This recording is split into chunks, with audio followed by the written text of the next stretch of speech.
In this video, we'll be taking a look at 5 MLB games happening on April 10, 2026, and providing you with free team picks and total picks for each one of those games, so 10 picks in total. Welcome back to Cash Out Sports. Let's dive right into it. Oh, and don't forget to subscribe and to click the bell icon to get notified as soon as these videos get released, so that you have more time to plan out your bets as we provide these videos on a daily basis. I can guarantee that you'll have all the important information that you'll need on these 5 MLB games after fully watching this video. One more thing before we start. If you would like to gain access to our best exclusive sports picks to take your journey to the next level, then check out our Patreon in the link down below, where we offer our best single picks, parlay picks, and much more. Now let's get started. Pittsburgh Pirates versus Chicago Cubs. Let's talk about this Pirates and Cubs series opener at Wrigley Field today, because this game has so much more going on beneath the surface than most people realize.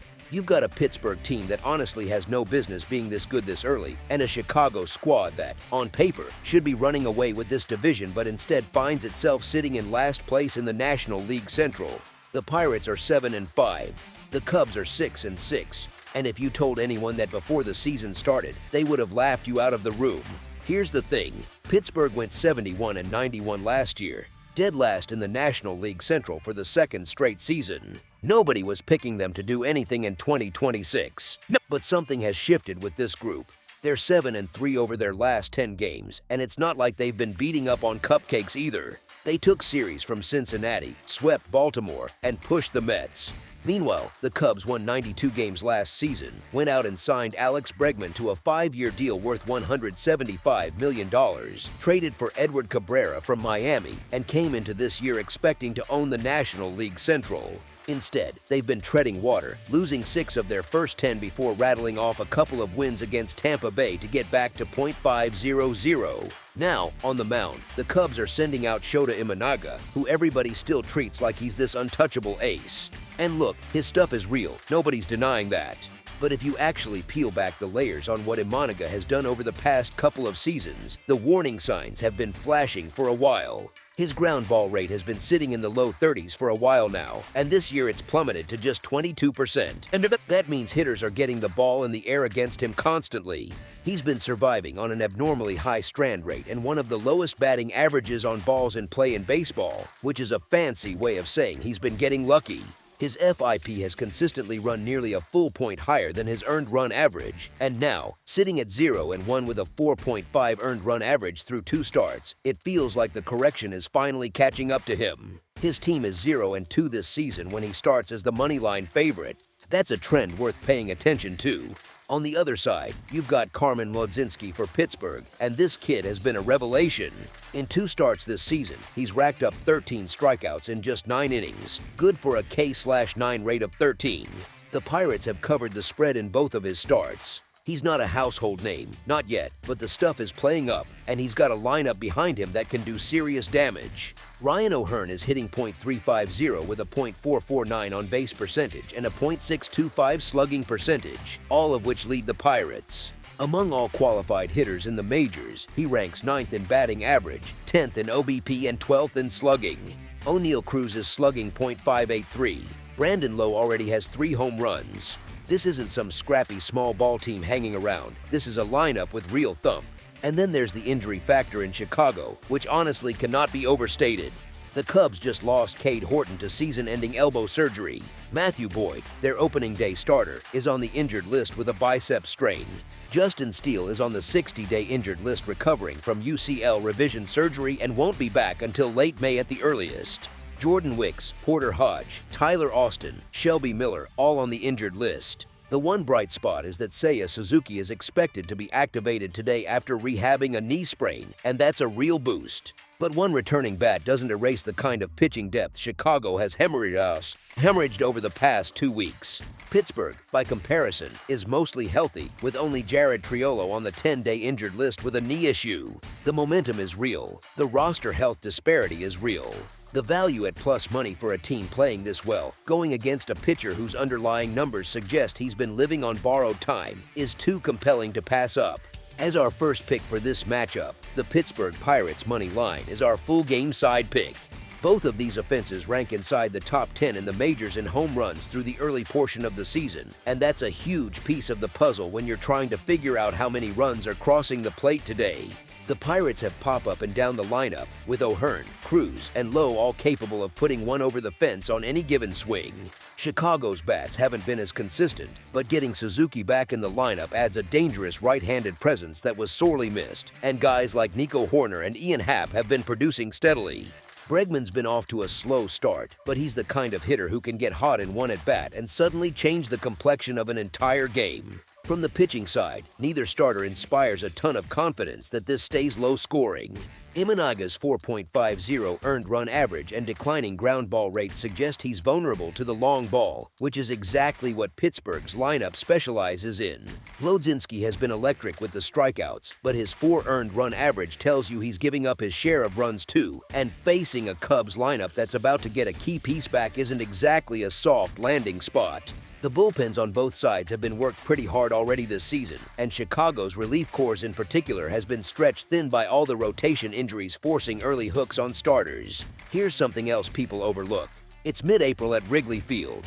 The wind patterns at that ballpark can turn any game into a slugfest if conditions line up, and even when the wind isn't howling out, both of these teams have the kind of offensive profiles that generate crooked innings. The Cubs games have gone over the total in 6 of their 12 contests this season. The Pirates games have gone over 7 times in 12. That's a combined over rate well above 50% for both clubs, and when you're putting 2 offenses like this on the field with 2 pitchers who have earned run averages north of 4, the math starts to point in one direction pretty clearly. As our second pick for this matchup, over the projected total is our full game total pick. Arizona Diamondbacks versus Philadelphia Phillies. Here's the thing about this Diamondbacks team right now. They're playing with a kind of quiet confidence that the market hasn't fully caught up to yet. Arizona rolls into Citizens Bank Park tonight at 7-6 on the season, fresh off back-to-back demolitions of the Mets in New York, winning 7-2 and 7-1 in consecutive games. That's not some fluky run support either. That's a lineup clicking on all cylinders at exactly the right time. And look, Philadelphia's sitting at 6-6, a perfectly mediocre start for a team that came into 2026 with legitimate pennant expectations. The Phillies have been favored in 12 games already this year, and they've only walked away with the win in half of them. That's a coin flip when the books keep pricing them like a sure thing. Here's where it gets interesting, though. Philadelphia's against the spread record is genuinely ugly, sitting at just 3-9 through their first 12 games with a set line. Meanwhile, Arizona has been a spread covering machine at 10-3, which means if you've been riding the D-backs on the run line, you've been eating well. Now let's talk about the guys on the mound, because this is where the narrative really takes shape. Mike Soroka gets the ball for Arizona, and the man has been nothing short of sensational. He's 2-0 with a 0.9 earned run average through his first 2 starts of 2026, and both times Arizona has covered the spread. Soroka opened his season by throwing an immaculate inning against the Tigers on March 30th, just the 119th in MLB history, and he followed that up with a quality outing against Atlanta where he allowed 1 run in 5 innings. On the other side, Jesus Luzardo takes the hill for Philly, and while Luzardo is talented, no question, he's struggled to find his footing so far. He's sitting at 1-1 with a 4.97 earned run average, and in his 2 starts where a spread was set, he's gone 0-2 against the number. Luzardo did flash his ceiling recently when he struck out 11 Rockies in a dominant outing at Coors Field, but the earned run average tells you those highs have been mixed with some rough patches. And honestly, the lineup matchup favors Arizona tonight. Corbin Carroll has been absolutely electric to start 2026, leading the Diamondbacks with a .333 batting average, a .408 on-base percentage, and a .690 slugging percentage. That slugging number is 3rd in all of baseball right now. He's on a 3-game hitting streak, and over his last 5 games, he's slashing nearly .390 with extra base hits all over the place. Gabriel Moreno's been steady behind the plate too, hitting .282 with 5 doubles in the early going. You've also got Ildemaro Vargas swinging a scorching bat at .458. This lineup has depth even with guys like Jordan Lawlar out with a fractured wrist and Lourdes Gurriel still recovering from a CL surgery. The Phillies are dealing with their own issues on the injured list, most notably Zach Wheeler, who's out following right shoulder surgery, plus relievers Orion Kerkering and Max Lazar both sidelined. That bullpen depth matters if Luzardo can't go deep into this one. Arizona's rolling, their starter's been near untouchable, their bats are alive, and the market continues to disrespect them. As our first pick for this matchup, the Arizona Diamondbacks to cover the spread as underdogs is our full game side pick. Citizens Bank Park has always been one of those venues where the ball just seems to carry a little differently. It's a hitter's paradise, and when you pair that with two offenses that have shown they can put runs on the board, the math starts pointing in one direction. Arizona's games have gone over the total in 8 of their 13 contests this season. That's a 61.5% over rate, which is significant this early. The Phillies games have split right down the middle, going over in 6 of 12. But tonight's setup is particularly juicy for run production. Luzardo's 4.97 earned run average suggests he's been giving up plenty of contact, and against a Diamondbacks lineup with Carroll, Moreno, and Vargas all swinging hot bats, there's real potential for damage early. On the flip side, while Soroka's 0.90 earned run average looks dominant on paper, his StatCast numbers paint a slightly different picture, with a .285 WOBA but a .374 expected weighted on-base average, suggesting he's gotten a little fortunate on batted balls so far. That underlying data hints that regression could show up at any time, and a trip to one of baseball's most hitter-friendly parks is a pretty good candidate for when that correction arrives. The Phillies still have Bryce Harper, Kyle Schwarber, Trea Turner, and JT Realmuto in that lineup. Those are guys who can punish mistakes, especially at home where the dimensions reward pulled fly balls. Both bullpens have taken hits from injuries too, which means if either starter exits early, the middle relief options could get exposed. When you combine a bandbox ballpark, two lineups capable of crooked innings, a pitcher who might be due for some regression, and another pitcher who's already been giving up runs at a high clip, the recipe is there for a high-scoring affair. As our second pick for this matchup, over the projected total is our full game total pick.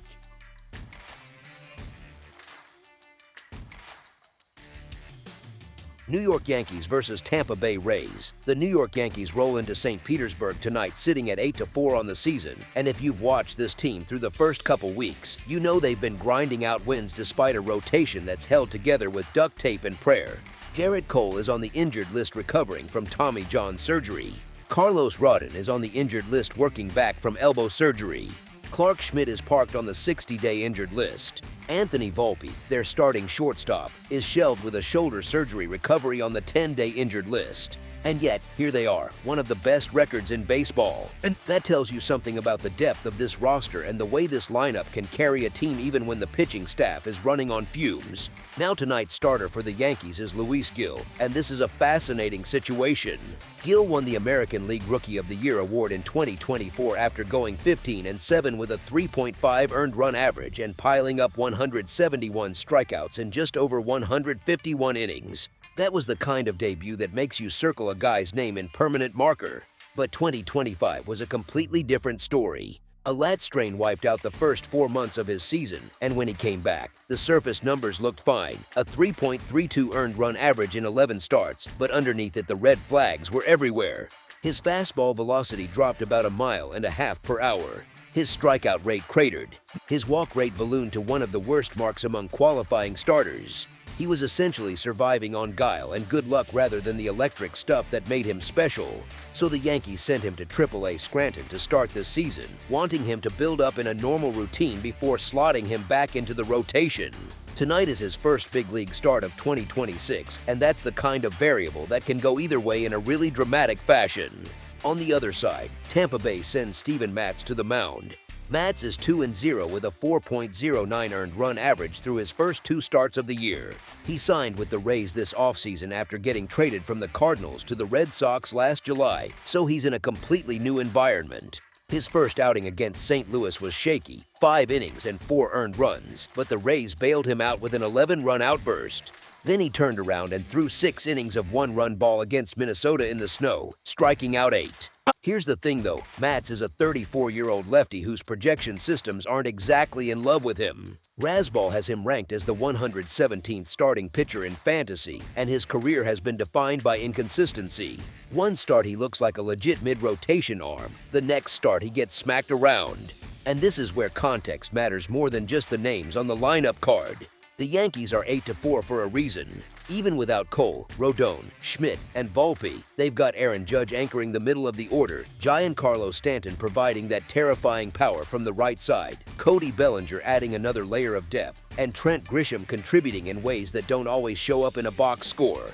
That's a lineup that can punish mistakes, and Matz has a tendency to leave pitches in hittable spots when his command drifts. Tampa Bay isn't without firepower either.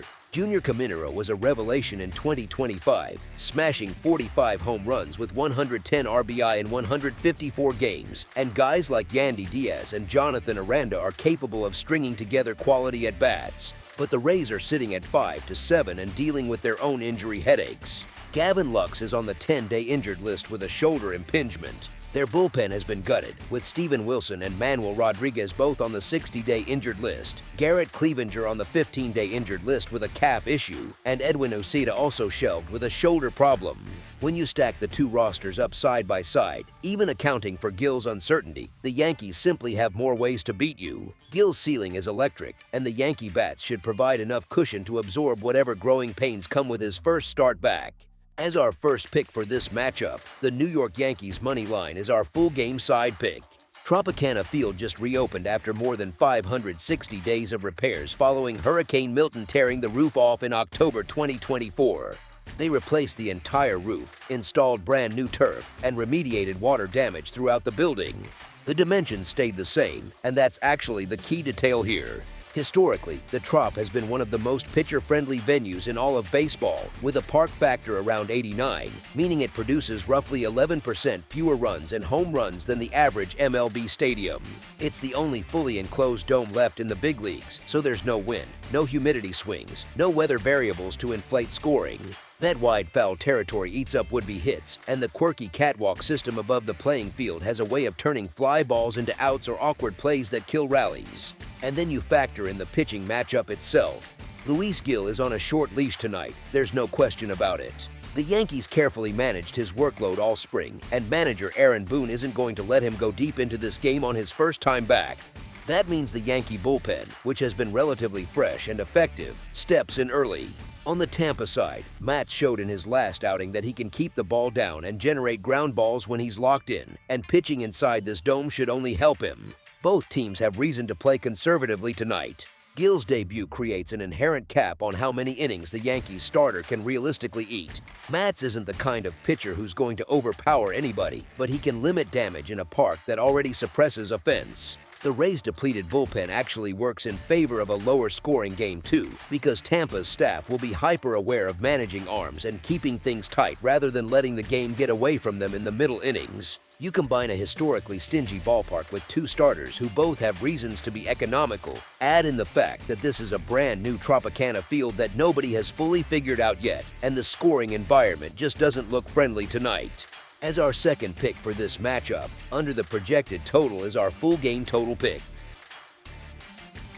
Cleveland Guardians versus Atlanta Braves. Alright, so let's talk about what's going on down at Truist Park tonight, because this Cleveland and Atlanta matchup is one of those games where the surface tells you one thing and the layers underneath tell you something way more interesting. Both of these clubs are sitting at 8-5 on the year, first place in their respective divisions, and yet the way they've gotten here could not be more different. Atlanta has been on a tear, frankly. They just got done sweeping the Angels out in Anaheim, winning those games by a combined score that wasn't even close, and before that they handled Oakland without dropping a game either. The Braves haven't lost a series yet in 2026, and there's a quiet confidence building in that clubhouse that you can almost feel. Cleveland, to their credit, has been scrappy. They had that big blowout win over Kansas City recently, and Chase DeLauder has been an absolute monster out of the gate with 5 home runs, 9 RBI, and 7 runs scored, looking every bit like the elite rookie the hype said he'd be. Jose Ramirez is still Jose Ramirez, Steven Kwan is still getting on base, and Rhys Hoskins has been chipping in too.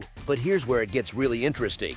The Guardians just lost shortstop Gabriel Arias to the 10-day injured list with a hamstring strain, and he's not expected back until mid-May, so they've had to call up Juan Brito to fill that gap. They're also missing George Valera in the outfield with a calf injury, Hunter Gaddis on the 15-day injured list with forearm tightness, and Andrew Walters is still working his way back from lat surgery. That's not nothing. Those are pieces that matter, especially on the road.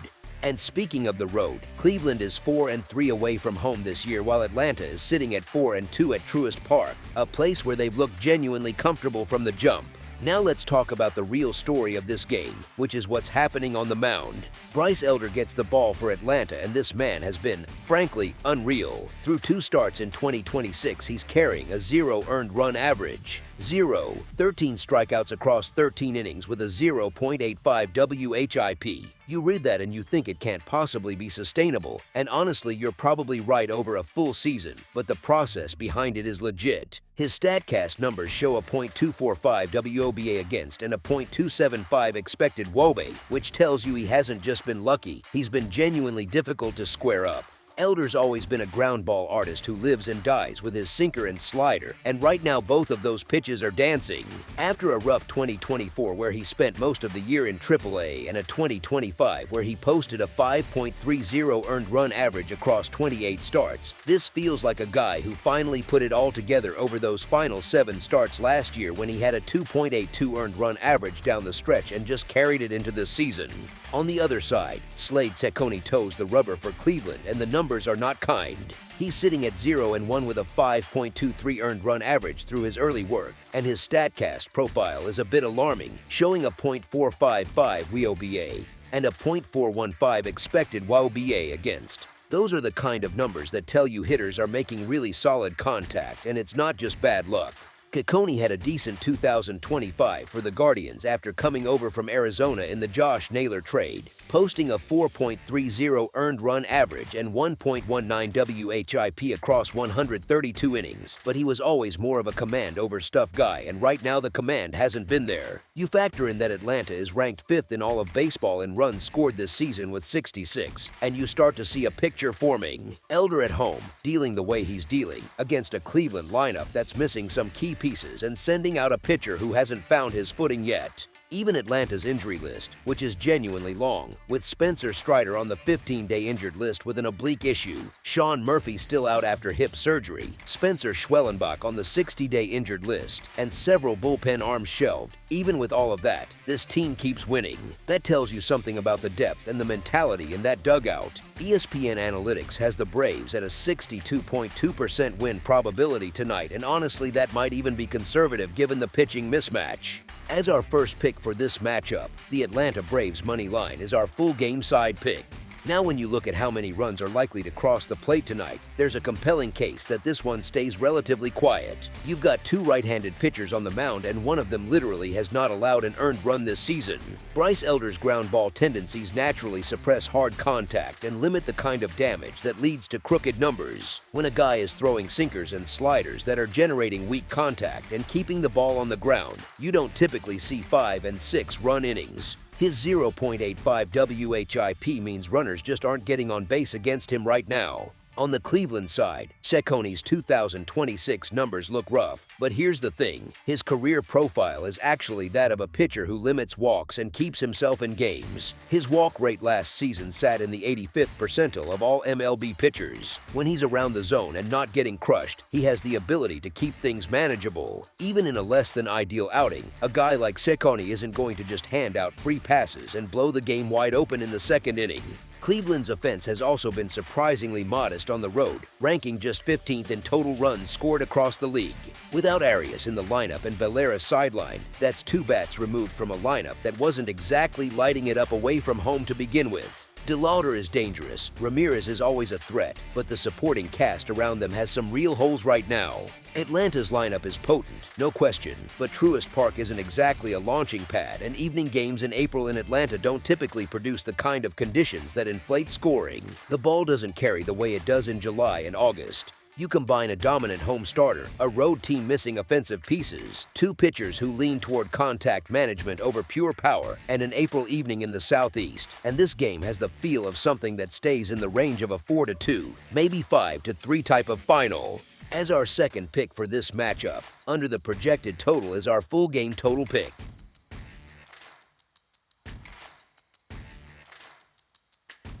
Texas Rangers versus Los Angeles Dodgers. The Dodgers come home sitting at 9-3 on the season, the best record in baseball, and honestly they've earned every bit of that with the way they've been swinging the bats. This team is averaging over 6 runs per game, first in all of Major League Baseball, and that's not some fluky number inflated by one blowout. It's consistent production up and down a lineup that features Shohei Ohtani with 3 homers and an OPS hovering near .900, Andy Pages, who's been on a tear batting over .400, and Kyle Tucker settling into his new surroundings. Now sure, they're missing Mookie Betts, who landed on the 10-day injured list with a right oblique strain suffered during that series in Washington, and that stings. Losing your star shortstop is never ideal, but what we've seen from this Dodgers roster is exactly what makes them so dangerous. They just reload. Hyeseong Kim got called up from AAA to fill the void, Miguel Rojas is getting reps, and Alex Freeland has been stepping up at second base. That depth is real. On the other side, you've got the Texas Rangers rolling in at 7-5, first in the American League West, and riding a 3-game sweep of Seattle. Credit where it's due, their pitching has been genuinely impressive with a team earned run average sitting around 2.94 and opponents batting just .213 against them. But here's the thing, the offense has not been pulling its weight at all. Texas is hitting .234 as a team with a .292 on-base percentage, and they're averaging 3.7 runs per game, which ranks 23rd in the league. Brandon Nimmo has been a bright spot, slashing .340 with a .415 on-base percentage, but one hot bat doesn't carry a lineup against what Los Angeles is about to throw at them. And the guy Texas sends to the mound tonight is Kumar Rocker, who just made his first start of the season last week against Cincinnati.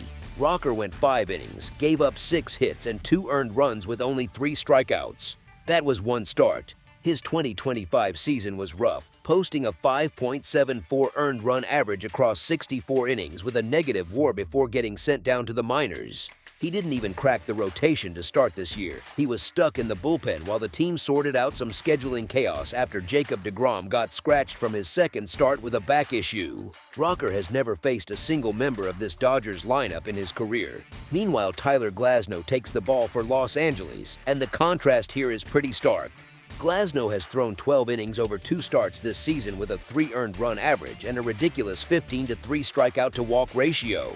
His StatCast numbers are elite. Opponents are posting a .204 WOBA against him, and his hard hit rate allowed is just 31.3%. Dave Roberts has talked about seeing a more polished, more confident version of Glasnow this year, and through 2 outings, that's exactly what we're getting. This is a pitcher who dominated in the 2025 postseason, putting up a 1.69 earned run average across 6 playoff appearances for the World Series champion Dodgers. He's healthy, he's locked in, and he's pitching at home in front of a Dodger Stadium crowd that's been buzzing all season. You put all of this together and the picture gets pretty clear. The best offense in baseball, at home, with their ace on the mound, against a young pitcher making only his second start of the year who has zero familiarity with this lineup. Texas has been pitching well enough to keep games close, sure, but when you're only scoring 3.7 runs a night and you're asking Kumar Rocker to go toe-to-toe with Tyler Glasnow, the margin for error basically disappears. The Rangers aren't a pushover, nobody's saying that, but this matchup favors Los Angeles in almost every meaningful category. As our first pick for this matchup, the Los Angeles Dodgers money line is our full game side pick. When you zoom into the pitching matchup and really think about what kind of game this is likely to be, you start to see a certain shape forming. Glasnow is a strikeout machine who suppresses hard contact, and the Rangers already have a 25% strikeout rate as a team this season. That is a brutal combination for any offense trying to string together rallies. When a lineup that's already struggling to get on base runs into a guy throwing 97 with a curveball that generated 11 whiffs in a single spring start, things tend to get quiet in a hurry. Glasnow's 2 starts this season have both been 6 innings of 2-run ball, and there's every reason to believe he stays in that groove tonight. On the other side, Rocker is actually an interesting underpiece too. I know that sounds counterintuitive because his career numbers suggest he could get shelled, but think about it this way. He doesn't need to dominate. He just needs to avoid the one catastrophic inning, and his stuff is legitimately electric when he's located. His slider was a 70-grade pitch coming out of Vanderbilt, and even in a small sample this year he kept Cincinnati to 2 earned runs. If Rocker can give Texas 4 or 5 competitive innings, that's enough to keep the overall scoring in check, especially with how well the Rangers' bullpen has been operating. Texas allowed only 3 total runs across their entire series against Seattle. The weather in Los Angeles should be mild, which takes away any wind-aided homers at Dodger Stadium. And honestly, when both teams have pitching staffs capable of keeping things tight, and one team's offense is hitting .234, you're not exactly looking at a fireworks show. The Dodgers will probably get their runs, maybe 4 or 5, but Glasnow is the type of arm that limits the other side to 2 or 3. You add those numbers up and you're sitting comfortably on one side of that projected number. The market has already baked in the Dodgers' offensive ceiling, which means it's already accounting for a decent amount of scoring, but the pitching matchup tells a quieter story. As our second pick for this matchup, under the projected total is our full game total pick. That's all for now, so if you have any other games you would like reviewed, then leave a comment down below with the game you would like analyzed, subscribe to our channel, leave a like on this video, and we'll get to it as soon as we possibly can. We would also love to hear your opinion on the picks presented to you in this video, whether you agree or disagree with them, so leave a comment down below and do let us know.